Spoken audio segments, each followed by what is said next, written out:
Hello, welcome to the Meadow Massacre site. Down below here in front is in this picture is where it occurred, out by that end of that road there. We'll head down there in just a minute.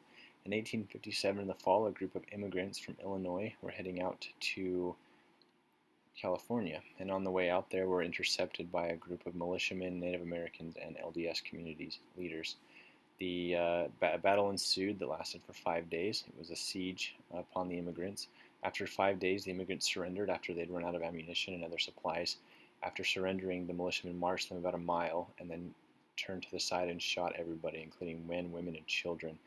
17 children survived, about 6 and under, thinking they wouldn't remember the experience.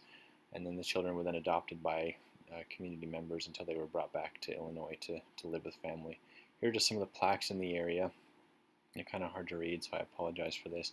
And then the next couple pictures here are of the actual names of those who were killed here at this site in 1857. During this time, it was during the Utah War. There is no excuse for why this happened. It was a tragic event, no matter how you tell the story. It was a horrible experience.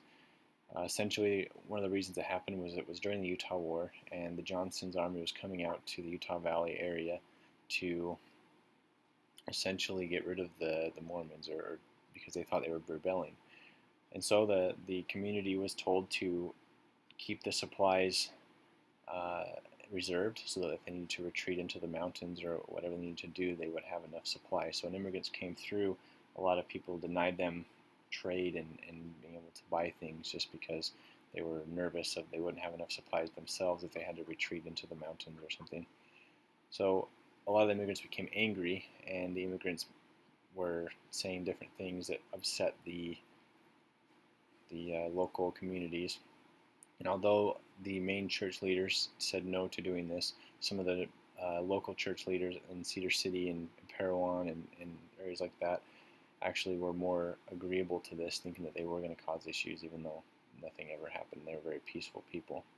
So in the end, 120 people were massacred here, and this is the plaque here you see. I'm looking around it. You can see the nice memorial that they built here.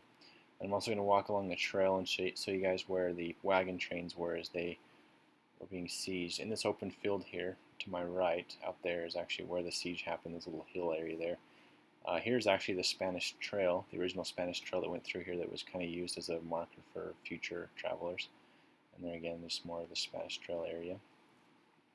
Get back here. Here's actually the plaque in the area where the siege took place, where the wagons were all lined up and kind of used as a barrier to protect them as they were being shot at by the militiamen and LDS members and the Paiute Native Americans.